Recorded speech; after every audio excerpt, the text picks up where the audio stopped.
আচ্ছা, তোমরা কি কেউ এই স্টেশনটার নাম বলতে পারবে? দেখেছো, বোকার মতন প্রশ্ন করলাম। হঠাৎ করে দেখে তোমরা কি করে নাম বলবে?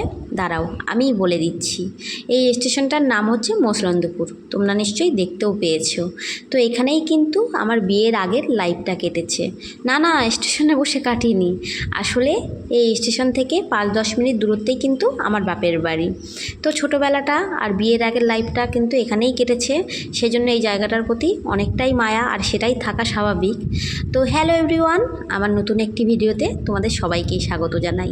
এই ভিডিওটি অনেক দিন আগের, বাপের বাড়ি গিয়েছিলাম ঘুরতে, তখনকার সময়ের। তো বাপের বাড়ি যখন ছিলাম তখন একদিন মানু আর আমি মিলে একটু বাজারের দিকেও গিয়েছিলাম স্টেশনের কাছে।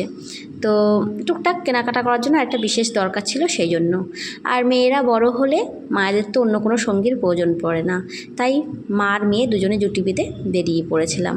তো একটু দরকার মিটিয়ে তারপরে একটা ইমিটেশন দোকানে ঢুকেছিলাম এই টুকটাক দুটো জিনিস কেনার জন্য।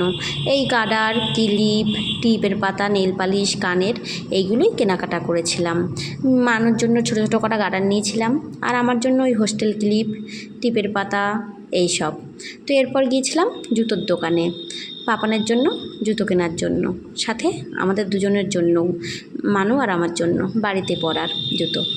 আর বাচ্চাদের ছোট ছোট জুতোগুলো দেখতে কিন্তু বেশি ভালো লাগে, আমার তো ভীষণ ভালো লাগে। তো পাপানের এই দেখো, এই জুতোটা আমার ভীষণ পছন্দ হয়েছে। তো এরপর জুতো কেনাকাটা করে তারপর গিয়েছিলাম আমার পছন্দের জায়গায়। এইটা হচ্ছে মসলন্দপুর স্টেশন থেকে 5-7 মিনিট দূরত্বে একটা নার্সারিতে। এখানেই আমার মসলন্দপুর গেলে মাঝে মধ্যেই যাওয়া হয়। মানে আমার শ্বশুরবাড়ির ওখানকার নার্সারিও টুকটাক মানে চেনাশুনো, আর বাপের বাড়ির ওখানেই। তো ওখানে গিয়ে দুটো গাছ পছন্দ করেছিলাম।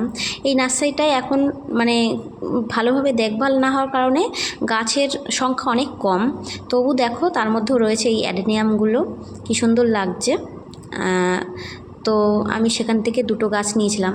আর এই দেখো, আমড়া হয়ে রয়েছে, লেবু।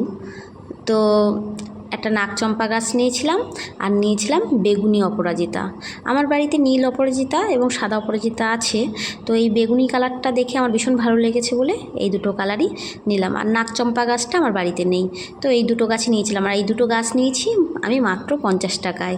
তো মানু কিন্তু এখানে বোর হচ্ছিলো দাঁড়িয়ে দাঁড়িয়ে, তো আমি বললাম দাঁড়া, একটা তো ছবি তুলে দিই। তো এরপর ছবি তুলে আর দুটো গাছ নিয়ে টাকা মিটিয়ে আমি চলে এসেছিলাম।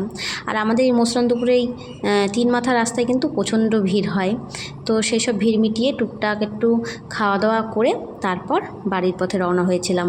তো বাড়ির দিকে যেতে যেতেও কিন্তু আমি খালি হাতে যাইনি। রাস্তার ধারে যেতে যেতে একটা মানে পাতাবাহারি গাছের ডাল দেখতে পেয়েছিলাম, তো সেখান থেকেও দুটো ডাল জোগাড় করেছি। এই গাছগুলোর নাম আমি জানি না, তোমরা যদি জেনে থাকো তাহলে আমাকে কমেন্টে জানিও। আর ভিডিওটি এখানেই শেষ করছি। ভালো লাগলে সবাই পাশে